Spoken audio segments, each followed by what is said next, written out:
The COVID-19 pandemic was a time of incredible change for young people, with isolation orders implemented, worldwide shifts to online learning, and a heightened sense of fear regarding health and safety.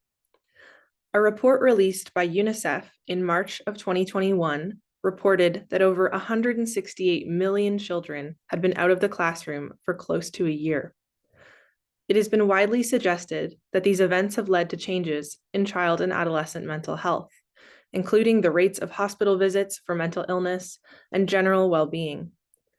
An increasing number of studies are being published on the small-scale effects of COVID-19 on mental well-being in children.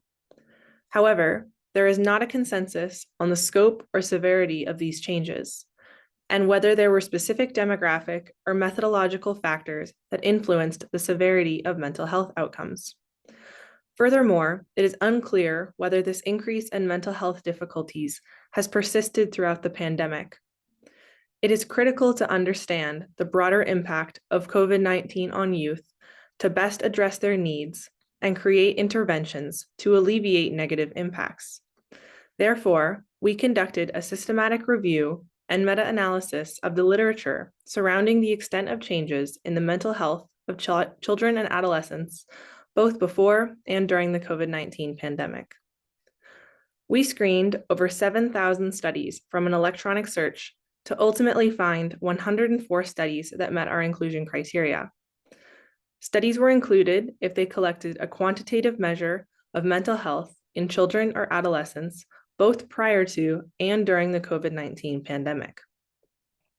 Using random effect meta-analysis, we explored how children's mental health changed from before to during the pandemic. Additionally, we extracted scores on various mental health-related assessments, as well as demographic variables, such as age, sex, and ethnicity, and methodological variables, such as the type of assessment and study quality. In doing so, we could better examine and summarize changes in mental health-related assessments and determine whether these changes varied across demographic factors. 40 studies reported specifically on child and adolescent depression before and during the COVID-19 pandemic.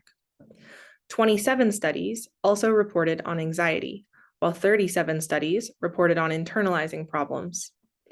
Our preliminary results found that within the studies that reported on depression, there was a slight to small increase in depression among youth, with evidence of considerable variation among studies.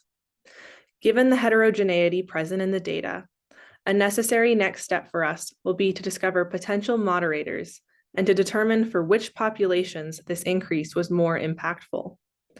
Additionally, as this is preliminary data, there will be continued updates which can be found on the Determinants of Child Development Lab website or by contacting me personally.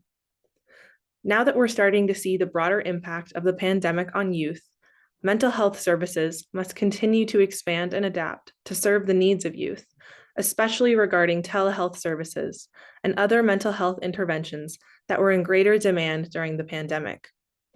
This work hopes to provide healthcare practitioners and researchers with evidence to influence policy and inform future intervention techniques for children post-COVID, and to provide greater evidence of the risk and resilience factors that affect children in times of change. Thank you.